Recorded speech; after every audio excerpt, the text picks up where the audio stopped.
Hello my dear students, कैसे हैं आप सभी। स्वागत है आपका हमारे प्यारे से यूट्यूब चैनल एम पॉली पर। मैं उम्मीद करता हूं आप सभी बढ़िया होंगे। तो सभी बच्चों, लास्ट सेमेस्टर हमारा कंप्लीट हो चुका और सभी बच्चे काफ़ी टाइम से इंतजार कर रहे थे सर क्लासेस कब स्टार्ट होंगी फोर्थ सेमेस्टर की।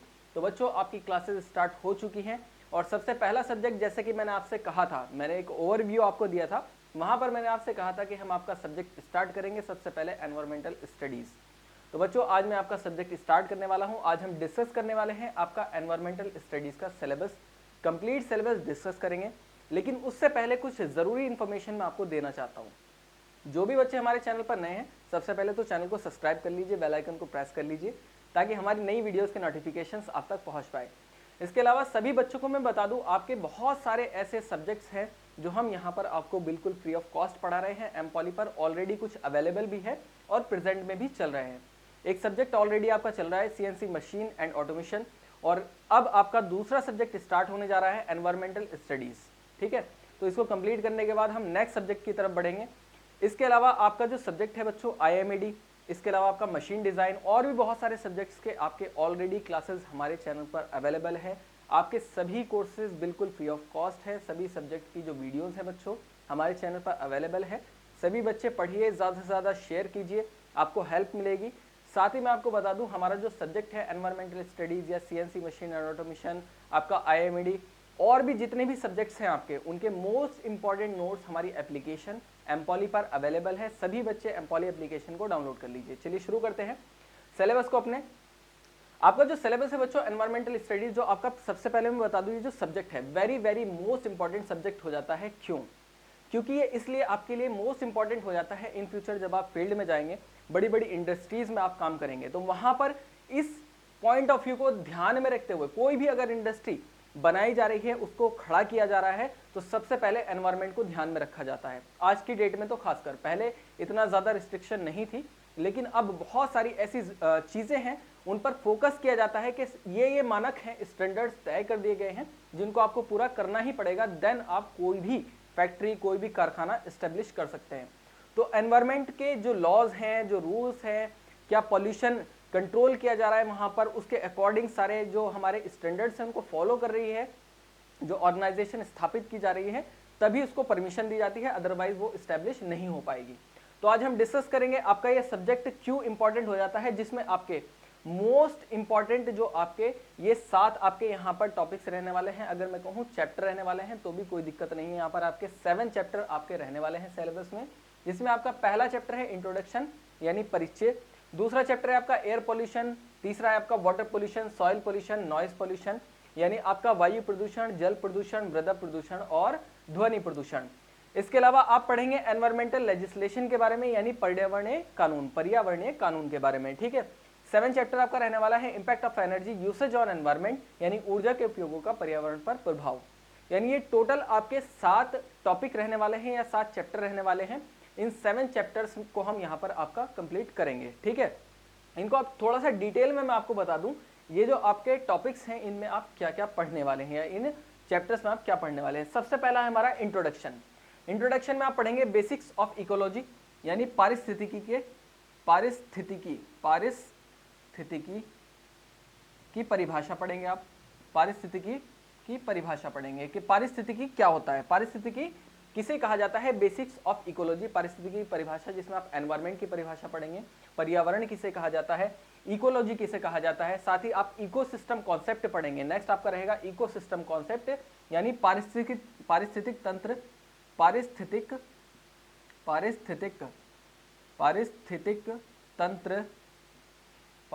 तंत्र इकोसिस्टम कॉन्सेप्ट, पारिस्थितिक तंत्र के कॉन्सेप्ट्स को आप पढ़ेंगे। इसके अलावा सस्टेनेबल डेवलपमेंट यानी सतत विकास को आप पढ़ेंगे। यहाँ पर सस्टेनेबल डेवलपमेंट, सतत विकास, रिन्यूएबल और नॉन रिन्यूएबल रिसोर्सेज यानी आपका नवीकरणीय और गैर नवीकरणीय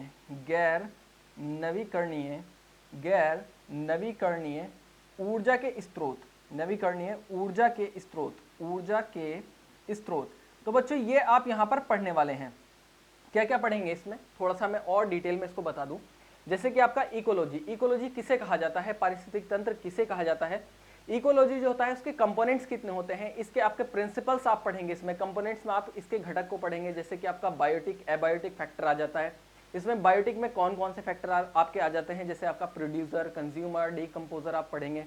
साथ ही आपका एबायोटिक में आपका कौन कौन सा आ जाता है, रासायनिक आ जाता है, जैविक आ जाता है, ये सारा कॉन्सेप्ट आप इसमें पढ़ेंगे। साथ ही आपका इकोसिस्टम में आप क्या क्या पढ़ने वाले हैं, इकोसिस्टम में आप इकोसिस्टम के कॉन्सेप्ट्स को पढ़ेंगे। इसके अलावा इकोसिस्टम किस तरीके से काम करता है, रेगुलेशन किस तरीके से किया जाता है इकोसिस्टम का। इसके अलावा आप इसमें फूड चेन, फूड वेब के बारे में पढ़ेंगे, खाद्य श्रृंखला किसे कहा जाता है, खाद्य जाल किसे कहा जाता है। इसके अलावा आप पढ़ेंगे पारिस्थितिकी पिरामिड्स के बारे में, जो पारिस्थितिकी पिरामिड होते हैं उनको पढ़ेंगे। ठीक है, 3 टाइप के होते हैं, उसके टाइप्स पढ़ेंगे। ये सारी चीजें आप पढ़ेंगे इकोसिस्टम में। उसके बाद अगर मैं बात करूं सस्टेनेबल डेवलपमेंट के बारे में, यानी आपका सतत विकास, या इसे हम दूसरे शब्दों में अगर कहें तो इसे धारणीय विकास भी कहा जाता है, सस्टेनेबल डेवलपमेंट। इन शॉर्ट अगर हम एक लाइन में इसको आसान शब्दों में समझे कि सतत विकास होता क्या है, तो बच्चों सतत विकास वो होता है, आप इस टाइम जितने भी हमारे पास चारों तरफ हमारे जो रिसोर्सेज हैं, हम उसको किस तरह से यूज कर रहे हैं। क्या हम उसका कोई ऐसा रिसोर्स है जिसका जो मात्रा में कम है, हम उसका ज्यादा तो इस्तेमाल नहीं कर रहे हैं। अगर हम कर रहे हैं तो फिर आने वाली जो पीढ़ी है तो उसको वो देखने को नहीं मिलेगा। तो सस्टेनेबल डेवलपमेंट क्या कहता है, आपका सतत विकास ये कहता है कि आप चीजों का इस तरह से इस्तेमाल करें, इस तरह से यूज करें कि आने वाली पीढ़ियां भी उससे फायदा उठा सके। ये सस्टेनेबल डेवलपमेंट हो जाता है आपका। उसके बाद हम बात करते हैं रिन्यूएबल और नॉन रिन्यूएबल रिसोर्सेज के बारे में।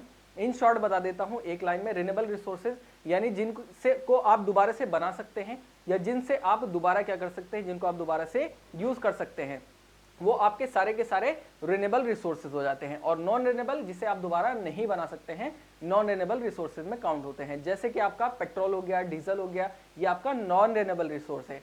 और रिन्यूएबल रिसोर्स में आपका कोयला हो गया, सॉरी सोलर एनर्जी हो गई, आपकी वायु हो गई, आपकी एयर, ये सारे के सारे आपके रिन्यूएबल रिसोर्सेज कहलाते हैं। तो ये सारी चीजें बच्चों आप पढ़ने वाले हैं आपके पहले चैप्टर में, जिसमें आप इंट्रोडक्शन की बात करेंगे। ठीक है, इसमें हम सिर्फ इंट्रोडक्शन पढ़ेंगे। वैसे आपका जो पहला चैप्टर है बच्चों बहुत बड़ा चैप्टर है, काफी टाइम लगेगा इसको कंप्लीट करने में। आपके जो बाकी टॉपिक्स हैं वो बहुत छोटे छोटे हैं। ये देखने में बहुत छोटा सा लग रहा है लेकिन है काफी बड़ा, लेकिन कोई दिक्कत लेने की जरूरत नहीं है, मैं यहाँ पर हूँ। ठीक है, चलिए नेक्स्ट देखते हैं। आपका सेकंड चैप्टर रहने वाला है आपका एयर पॉल्यूशन, यानी वायु प्रदूषण। वायु प्रदूषण क्या होता है बच्चों, जिसमें आप पढ़ेंगे वायु प्रदूषण में सोर्सेज ऑफ एयर पॉल्यूशन, यानी एयर पॉल्यूशन के वायु प्रदूषण के सोर्सेस के बारे में बात करेंगे हम। वायु प्रदूषण के स्रोत पढ़ेंगे, आप क्या पढ़ेंगे, स्रोत पढ़ेंगे। ठीक है, सोर्सेस ऑफ एयर पॉल्यूशन, कौन कौन से सोर्सेस है जिनकी वजह से आपका एयर पॉल्यूशन होता है। इफेक्ट ऑफ एयर पॉल्यूशन, प्रभाव पढ़ेंगे आप इसके। इफेक्ट ऑफ एयर पॉल्यूशन, प्रभाव पढ़ेंगे कि किस किस चीज पर आपका कौन, किस किस पर आपका इफेक्ट डालता है, आपका कौन, एयर पॉल्यूशन। जैसे ह्यूमन हेल्थ पर आपका एयर पॉल्यूशन किस तरीके से इफेक्ट डालता है, इसके अलावा इकोनॉमी पर किस तरीके से आपका इफेक्ट डालता है, प्लांट पर किस तरीके से इफेक्ट डालता है, यानी पौधों पर आपका, इसके अलावा आपका एनिमल्स पर किस तरह से इफेक्ट डालता है। एयर पॉल्यूशन बच्चों हर चीज पर इफेक्ट डालता है। जितनी भी सराउंड में आपके चीजें हैं, चाहे आप हो या आपके चारों तरफ जो लिविंग बीइंग्स हैं, उन सभी पर क्या करता है, एयर पॉल्यूशन इफेक्ट डालता है। और अगर मैं सही बात बताऊं ना, तो नॉन लिविंग बीइंग्स पर भी आपका ये इफेक्ट डालता है। ठीक है, तो ह्यूमन हेल्थ को किस तरीके से डैमेज कर सकता है एयर पॉल्यूशन, बिल्कुल कर सकता है सर। सांस लेने की समस्या हो गई, आपका एयर पॉल्यूशन की वजह से होगी, अस्थमा पेशेंट क्रिएट हो गए। इकोनॉमी पर भाई जब एयर पॉल्यूशन फैलेगा तो उसको संसाधन जुटाने पड़ेंगे, उसको कंट्रोल करने के लिए पैसा लगाना पड़ेगा, तो इकोनॉमी पर भी इफेक्ट डालेगा। आज बहुत सारे ऐसे देश हैं जो क्या है, इस समस्या से जूझ रहे हैं पॉल्यूशन की, एयर पॉल्यूशन की। इसके अलावा प्लांट्स पर भाई ऑक्सीजन प्रोड्यूस नहीं हो रही है, कार्बन डाइऑक्साइड मैक्सिमम लेवल पर क्या हो रहा है, फैलाया जा रहा है, और पेड़ों को काटा जा रहा है, डिफॉरेस्टेशन किया जा रहा है, तो उसमें क्या होगा, प्लांट पर इफेक्ट पड़ेगा बिल्कुल एयर पॉल्यूशन का। एनिमल्स पर भाई सांस आप भी ले रहे हैं, मैं भी ले रहा हूं, और जानवर भी ले रहे हैं, तो उन पर भी पड़ेगा ही पड़ेगा। तो ये सारे के सारे आपके कॉजेज हो सकते हैं, इफेक्ट हो सकते हैं। इसके अलावा एयर पॉल्यूशन कंट्रोल मेथड्स, किस तरीके से आप मेथड क्या कर सकते हैं, कंट्रोल कर सकते हैं। यानी कंट्रोल का मतलब हिंदी में क्या कहेंगे इसको, रोकथाम करना, है ना, रोकथाम करना। किस तरीके से आप इसको क्या करेंगे, रोकेंगे। एयर पोल्यूशन को कंट्रोल करने के कौन कौन से मेथड होते हैं जिसके थ्रू क्या कर सकते हैं आप एयर पोल्यूशन को कंट्रोल कर सकते हैं। जैसे कि बड़े बड़े कारखाने होते हैं, उनके अंदर चिमनियां लगाई जाती हैं जो क्या करती है, कार्बन का एब्जॉर्प्शन करती है, उसका अवशोषण करती है कार्बन का। तो उसमें क्या है, बल्कि पहले ही कारखाना जब इस्टेब्लिश किया जा रहा है तो वहां पर सारे जो आपके मानदंड है उनको ध्यान में रखा जाए और उसके आधार पर क्या है आपका उसको कंट्रोल किया जा सकता है। पहले ही अगर आप कह देते हैं, मेडिकल फील्ड में कहावत है बड़ी पॉपुलर है कि prevent is better than cure. अगर आपने पहले से ही रोकथाम कर ली तो फिर आपको देखभाल की जरूरत नहीं पड़ेगी। छोटी बीमारी है तो पहले उसका इलाज कर दो। तो इसी तरीके से क्या है, कौन कौन से मेथड्स है जिनके थ्रू आप क्या कर सकते हैं, कंट्रोल कर सकते हैं एयर पोल्यूशन को, ये सारी चीजें हम डिस्कस करेंगे आपका इस टॉपिक में। आई होप आपको समझ में आ रहा होगा। सभी बच्चे वीडियो को लाइक कर दीजिए, ज्यादा से ज्यादा शेयर कीजिएगा, क्योंकि आपके और भी कोर्सेस आने वाले हैं, ताकि सभी बच्चों को पता चल जाए, जितने भी हमारे पॉलिटेक्निक एस्पिरेंट्स है, स्टूडेंट्स हैं, उन सभी को पता लग जाए कि हमारा जो चैनल है, जो आपका चैनल है एम पॉली, वो आपको बिल्कुल सुविधाजनक और बहुत बढ़िया कंटेंट प्रोवाइड करा रहा है एम पॉली पर। ठीक है, सभी शेयर कीजिएगा। चलिए अगला टॉपिक रहने वाला है हमारा वाटर पोल्यूशन। वाटर पोल्यूशन में हम क्या पढ़ेंगे आपका, यानी जल प्रदूषण। जल प्रदूषण में आप पढ़ेंगे इम्प्योरिटीज इन वाटर, यानी आपका पानी के अंदर अशुद्धियां, पानी की अशुद्धियां कौन कौन सी इंप्योरिटीज हैं, कौन कौन सी इंप्योरिटीज है जो पानी को अशुद्ध करती है, इसके बारे में हम जानेंगे। सबसे पहले तो हम पढ़ेंगे इसकी डेफिनेशन के बारे में। इसकी डेफिनेशन क्या है, एयर पोल्यूशन किसे कहा जाता है, वाटर पोल्यूशन किसे कहा जाता है। इसके अलावा फिर हम इसके पॉल्यूटेंट्स को पढ़ेंगे, वाटर पॉल्यूटेंट्स कौन कौन से होते हैं। इसके अलावा कॉजेज ऑफ वाटर पोल्यूशन, कौन कौन क्या क्या कारण हो सकते हैं वाटर पोल्यूशन के, कौन कौन से आपके कारण हो सकते हैं, किस वजह से आपका वाटर पोल्यूशन होता है। जैसे लाइक जो कारखाने होते हैं उनसे तेल का रिसाव हो जाता है, फैक्ट्रियां होती हैं उनसे तेल का रिसाव हो जाता है, सीवेज गंदा पानी आपने पानी में छोड़ दिया, और इसके अलावा आप क्या है पेस्टिसाइड्स का इस्तेमाल कर रहे हैं, कीटनाशकों का उपयोग कर रहे हैं। तो ये सारे के सारे क्या है वाटर पोल्यूशन का क्या कर सकते हैं, कॉजेज हो सकते हैं। ठीक है, इसी तरीके से हम पढ़ेंगे इसमें sources of water pollution, water pollution के कौन कौन से स्रोत हैं। इसके अलावा आप क्या पढ़ेंगे, इसमें स्रोत को पढ़ेंगे। ठीक है, इसके कौन कौन से सोर्सेज होते हैं। उसके अलावा हम इसमें पढ़ेंगे आपका effect of water pollution on human health, human health पर किस तरीके से वाटर पोल्यूशन इफेक्ट करता है। कॉन्सेप्ट ऑफ डिसॉल्व ऑक्सीजन, यानी आपको इसमें हम पढ़ेंगे आपका डीओ क्या है, आपका डिसॉल्व ऑक्सीजन किसे कहा जाता है। और जो हमारा प्योर वाटर होता है बच्चों, प्योर वाटर होता है ना जो हम पीते हैं, तो पीने में कौन सा वाटर पीने लायक है, तो वो डिपेंड करता है किस पर, आपका डीओ पर डिपेंड करता है। जो भी आप पानी पीते हैं ना वो डिपेंड करता है आपका डीओ पर। तो इसमें ये कहा जाता है कि 1 लीटर में आपका 1 लीटर में 8 ml, अगर 1 लीटर वाटर में आपका 8 ml डीओ है, यानी डिसॉल्व ऑक्सीजन का लेवल अगर कितना है आपका 1 लीटर पानी में आपका 8 ml है, तो वो क्या है आपका पीने योग्य पानी है। अगर 5 ml तक है तो नहा सकते हैं, अगर उससे नीचे है तो वो आपका वेस्ट वाटर कहलाता है। बीओडी क्या होता है आपका, सीओडी क्या होता है, biological oxygen demand, chemical oxygen demand, पढ़ेंगे बहुत बढ़िया तरीके से। ठीक है, प्रिवेंशन ऑफ वाटर पोल्यूशन, किस तरीके से वाटर पोल्यूशन को कंट्रोल किया जा सकता है। वाटर पोल्यूशन ट्रीटमेंट प्रोसेस, किस तरीके से उसको प्रोसेस किया जाता है, वाटर पोल्यूशन का ट्रीटमेंट किस तरीके से किया जाता है, सीवेज ट्रीटमेंट कैसे करते हैं।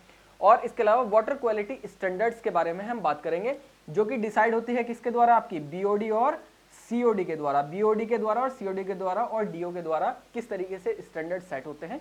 ये सारा डिस्कस करेंगे हम आपका वाटर पोल्यूशन में। आई होप आपको समझ में आ गया होगा। चलिए नेक्स्ट देखते हैं।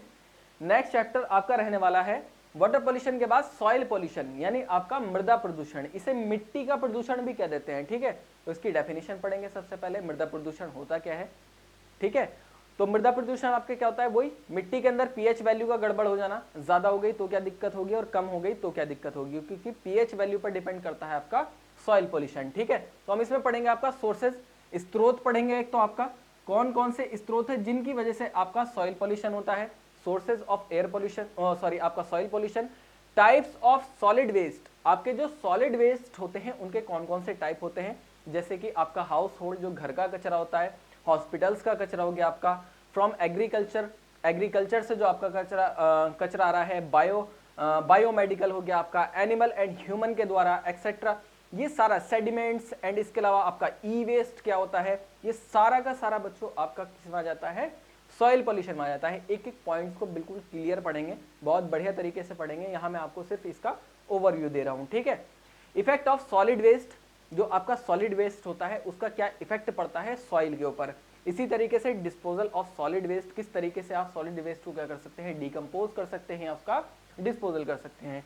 Solid waste management, solid waste का किस तरीके से मैनेजमेंट किया जाता है, किस तरीके से आप उसको डिकम्पोज कर सकते हैं, ये सारा हम डिस्कस करेंगे आपका किसमें, सॉइल पोल्यूशन में डिटेल में पढ़ेंगे बच्चों, इस टॉपिक को भी कोई टेंशन लेने की जरूरत नहीं है। अगला है आपका नॉइज पोल्यूशन यानी ध्वनि प्रदूषण। उसमें भी सबसे पहले हम ध्वनि प्रदूषण की डेफिनेशन पढ़ेंगे, उसके बाद हम बात करेंगे इसके सोर्सेस के बारे में, स्रोत को पढ़ेंगे। यूनिट्स ऑफ नॉइज, कौन कौन सी यूनिट्स हैं जिनके द्वारा आप नॉइज को मापते हैं, जैसे कि आपका यूनिट क्या है हमारी मापन की, इसकी डेसिबल है, डेसिबल या इसे बेल भी बोल देते हैं, ठीक है। तो आपकी जो हियरिंग पावर है, आप दिन में कितना सुन सकते हैं, रात में कितना सुन सकते हैं, मैक्सिमम कितना सुन सकते हैं, इस टाइप से आपके क्वेश्चन एग्जाम में आते हैं, ठीक है। Effect of noise pollution, noise pollution का क्या इफेक्ट पड़ता है सबको पता है भैया, बहुत सारी समस्याएं नॉइज पॉल्यूशन से क्रिएट हो सकती है, जिसमें नंबर 1 आपकी क्या है बच्चों, बहरापन।